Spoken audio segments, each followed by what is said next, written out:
এলান এলান এলান, এটা কেউ দেখছো? আছো কেউ? আছো কেউ? আছো কেউ? একদিন একজন ছুটে এসে বললেন, হ্যাঁ আমি দেখছি। কয়জন? এখন একজনে হবে? কয়জন লাগবে? একজনে বলে আমি দেখছি। হযরত যায়েদ এটা উঠায় না, তুমি একজন দিয়ে হবে না, পুরা মদিনায় এলান, এটা আর কে দেখছো? আর কে দেখছো? কোথাও খুঁজে পাওয়া যায় না। মামলা শেষ পর্যন্ত আমিরুল মুমিনিনের দফতরে পৌঁছে গেল। হযরত যায়েদ রাদিয়াল্লাহু তাআলা ওই সাক্ষীকে নিয়ে বললেন, ইনি এই আয়াত, আমি কি করব? ইনি লিখছেন, ইনি দেখছেন, আর কোন সাক্ষী নেই, আমি কি করব? হযরত সিদ্দিক আকবর জিজ্ঞেস করলেন, তোমার নাম কি? আমার নাম খুজাইমা। তুমি? রাসূল তো তোমার ব্যাপারে বলেছেন তোমার একজনের সাক্ষী দুজনের স্থলাভিষিক্ত। কি ইন্তজাম হয়েছে? কোরআন হেফাজতের কি ইন্তজামটা হলো? এক বর্ণ ছুটছে, এক হরফ ছুটছে, জবরজের কোনটা ছুটে গেছে না? যেভাবে ছিল এভাবে আছে, আজ পর্যন্ত আছে, কিয়ামত পর্যন্ত থাকবে। হ্যাঁ, আল্লাহ মেহেরবানি করে আমাদের ইয়াকিনের দুনিয়াকে আবাদ করে দেন। বলেন, আল্লাহ সত্য, রাসূল সত্য, কোরআন সত্য, জান্নাত সত্য, জাহান্নাম সত্য, ফেরেশতা সত্য। এই সত্যের উপরে যদি ইন্তেকাল হয়ে যায়, 10 দুনিয়া বরাবর চলবে। এখানে যদি গড়বড় হয়, গড়বড় নড়বড় হয়, সমস্যা আছে। আল্লাহ সত্য, রাসূল সত্য, কোরআন সত্য, জান্নাত সত্য, জাহান্নাম সত্য, ফেরেশতা সত্য। আস-সাদিক, যিনি চিরসত্যবাদী, আল মাসদুক, যাকে সত্যায়ন করেছেন রব্বুল আলামিন। আমার মা সত্য বলেছেন, জীবনে কখনো মিথ্যে বলেননি, এটা আমি কসম খেয়ে বলার কোনো সুযোগ নাই। আমি জীবনে কখনো মিথ্যে বলিনি, এটা আমার মার বাবা কসম খেয়ে বলার জীবনে কখনো সুযোগ নাই। আমার রব কসম খেয়ে বলেন, ওয়ান নাজমি ইযা হাওয়া মা দাল্লা সাহিবুকুম ওয়া মা গাওয়া ওয়া মা ইয়ানতিকু আনিল হাওয়া।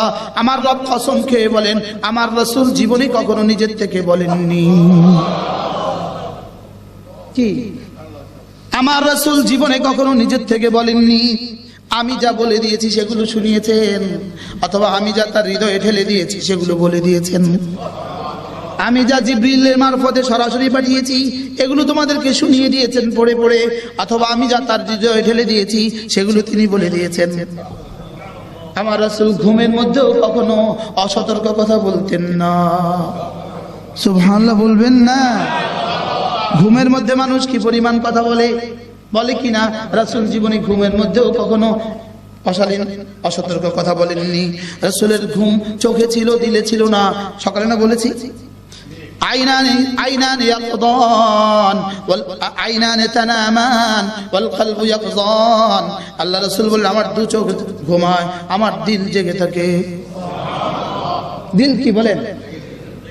একদিন রাসূল করিম সাল্লাল্লাহু তাআলা আলাইহি ওয়াসাল্লাম কোথাও যাচ্ছিলেন, পথিমধ্যে এক ইহুদি একটা কই বুঝে আল্লাহ দেখছে, বলার সুযোগ আছে?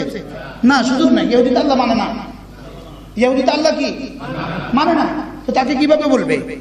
আর এই মওকাতে আল্লাহকে সাক্ষী রাখা ঠিক না। এজন্য আল্লাহকে সাক্ষী রেখে বিয়ে করলে বিয়ে যাওয়া যাবে না। আল্লাহ তোমার সাথে কথা বলবে, প্রয়োজন হয় আবার সাক্ষী দিব তোমারে। ওহো, হঠাৎ রাসূল দেখলেন পেছন থেকে কে যেন আসে। ধুধু বালি উড়ে ঘোড়া চড়ে কে যেন আসে। একজন সাহাবী এসে থামলেন। না, খুজাইমা, ইনি হযরত খুজাইমা আল-আনসারী রাদিয়াল্লাহু আনহু। খুজাইমা কি নাম? খুজাইমা এসে বললেন, ইয়া রাসূলুল্লাহ, মা জারা বাইনাকা ওয়া বাইনাল ইহুদি, আপনার মধ্যে আর ইহুদির মধ্যে কি ঘটে গেছে? রাসূল বললেন, খুজাইমা, আমি তার কাছ থেকে ঘোড়াটা কিনলাম, ওটা কিনলাম, আর আমি তাকে টাকাও দিয়ে দিয়েছি। সে এখন বলে আমাকে দলিল দাও, আমি টাকা দেই নাই। হযরত খুজাইমা বললেন, ইহুদি শোন, উশহিদু, আমি সাক্ষী দিচ্ছি, আমার রাসূল টাকা দিয়ে দিয়েছে, আমি সাক্ষী দিচ্ছি। ইহুদি যেমন চিটার, তো ইহুদি একটা সাক্ষীর দরকার ছিল, সাক্ষী তো পেয়ে গেছে, ইহুদি গেছে গা। এবার রাসূল বললেন, খুজাইমা, তুমি কিভাবে বললে আমি তাকে টাকা দিয়েছি? তুমি দেখছো? ইয়া রাসূলুল্লাহ, আমি দেখি নাই, যার কথা না দেখে আল্লাহকে বিশ্বাস করেছি। যার কথা না দেখে ফেরেশতাদেরকে বিশ্বাস করেছি, যার কথা না দেখে আযাবে কবরের উপর ইয়াকিন বানিয়েছি, যার কথা না দেখে এত কিছু করলাম, তিনি এক ইহুদিকে টাকা দিবেন এটা আমি কিভাবে ভাবতে পারি? তিনি টাকা দিবেন না এটা কিভাবে হতে পারে? আল্লাহ রাসূল সঙ্গে সঙ্গে বলে দিলেন, খুজাইমা আজকের এই ঘটনার পরে আমি একটা অর্ডিন্যান্স জারি করে দিলাম, যাও কিয়ামত পর্যন্ত তুমি যতদিন বেঁচে থাকো, তুমি যদি কারোর পক্ষে সাক্ষী দাও, তোমার একজনের সাক্ষী দুজনের স্থলাভিষিক্ত। যাও। সাক্ষীতে কতজন লাগে? পুরুষ কয়জন? নারী হলে পুরুষ একজন, নারী দুজন। বাংলাদেশের ল হুবহু তা। পুরুষ হলে কয়জন? দুইজন। আর নারী হলে, নারী আর পুরুষ একসাথে হলে একজন পুরুষ দুজন নারী। বলেন, একজন পুরুষ দুজন নারী। আল্লাহু আকবার।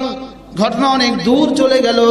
খুজাইমা আজকে সার্টিফিকেট পেয়ে গেলেন, একজনের সাক্ষী দুজনের স্থলাভিষিক্ত। ঘটনা অনেক দূর চলে গেল। হযরত ওমর রাদিয়াল্লাহু আনহু খেলাফতের জামানা, হযরত ওমর নির্দেশ, হযরত সিদ্দিক আকবরের খেলাফতের জামানা, সিদ্দিক আকবর নির্দেশ দিয়ে দিলেন, যার কাছে কোরআনে কারীমের যত কপি আছে সব জমা করো। সব কি করো? কারো কাছে 2 আয়াত, কারো কাছে 4 আয়াত, কারো কাছে 5 আয়াত, সব এক জায়গায় জমা করো। হযরত যায়েদ ইবনে হারিস রাদিয়াল্লাহু আনহুকে বললেন, তুমি এটা সুপারভাইজার, সুবহানাল্লাহ, তোমার কাছে এসে জমা দিবে। কি দিবে? তোমার কাছে এসে জমা দিবে।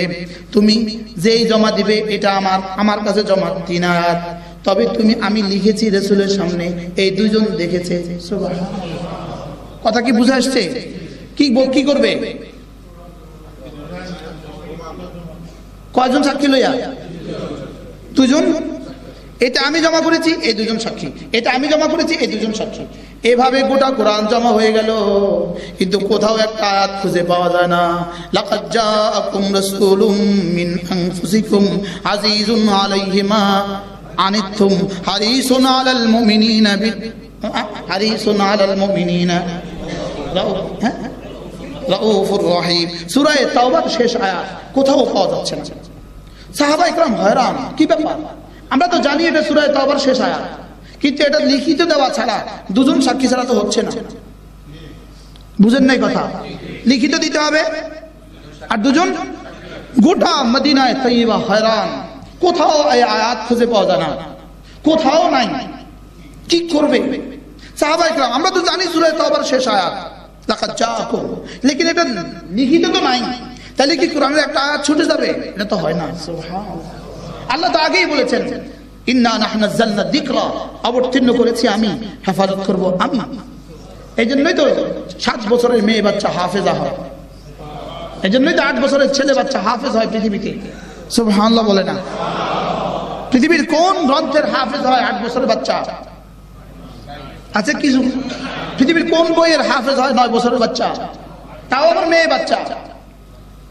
একমাত্র কিতাব কোরআন। এবার খুব এলান হচ্ছে, একটি ঘোষণা, লাকাদ জাআকুম খুঁজে পাওয়া যাচ্ছে না, যার কাছে আছে নিয়ে আসো। পুরা মদিনায় এলান। হঠাৎ করে একজন বলল, দেখি আমি আমার কাস্টডি খুঁজে দেখি। খুঁজা একটা প্লেটে লেখা পাইয়া গেল। তিনি নিয়ে আসলেন, জি হযরত আমির সাহেব, হযরত যায়েদ রাদিয়াল্লাহু আনহু, আমি পাইছি। দুজন দলিল দাও, দুজন সাহাবীকে পেশ করো, তুমি যেটা লিখছো রাসূলের সামনে। আমার কাছে তো কোনো দলিল নেই। তাহলে পাইতে সমস্যা হয়েছে, পাইয়া গেছে, দলিল নেই, লেখা যাবে এখন? উঠানো যাবে? এবার এলান, এটা কেউ দেখছো? আছো কেউ? একদিন একজন ছুটে এসে বললেন, হ্যাঁ আমি দেখছি। কয়জন? এখন একজনে হবে, কয়জন লাগবে? একজনে বলে আমি দেখছি। হযরত যায়েদ এটা উঠায় না, তুমি একজন দিয়ে হবে না। পুরা মদিনায় এলান, এটা আর কে দেখছো, কোথাও খুঁজে পাওয়া যায় না। মামলা শেষ পর্যন্ত আমিরুল মুমিনিনের দফতরে পৌঁছে গেল। হযরত যায়েদ রাদিয়াল্লাহু আনহু ওই সাক্ষীকে নিয়ে বললেন, ইনি এই আয়াত, আমি কি করব? ইনি লিখছেন, ইনি দেখছেন, আর কোন সাক্ষী নেই, আমি কি করব? হযরত সিদ্দিক আকবর জিজ্ঞেস করলেন, তোমার নাম কি? আমার নাম খুজাইমা। তুমি? রাসূল তো তোমার ব্যাপারে বলেছেন, তোমার একজনের সাক্ষী দুজনের স্থলাভিষিক্ত। কি ইন্তজাম হয়েছে? কোরআন হেফাজতের কি ইন্তজামটা হলো? এক বর্ণ ছুটছে, এক হরফ ছুটছে, জবরজের কোনটা ছুটে গেছে না? যেভাবে ছিল এভাবে আছে, আজ পর্যন্ত আছে, কিয়ামত পর্যন্ত থাকবে। হ্যাঁ, আল্লাহ মেহেরবানি করে আমাদের ইয়াকিনের দুনিয়াকে আবাদ করে দেন। বলেন আল্লাহ সত্য, রাসূল সত্য, কোরআন সত্য, জান্নাত সত্য, জাহান্নাম সত্য, ফেরেশতা সত্য। এই সত্যের উপরে যদি ইন্তেকাল হয়ে যায় 10 দুনিয়া বরাবর চলবে। এখানে যদি গড়বড় হয়, গড়বড় নড়বড় হয়, সমস্যা আছে।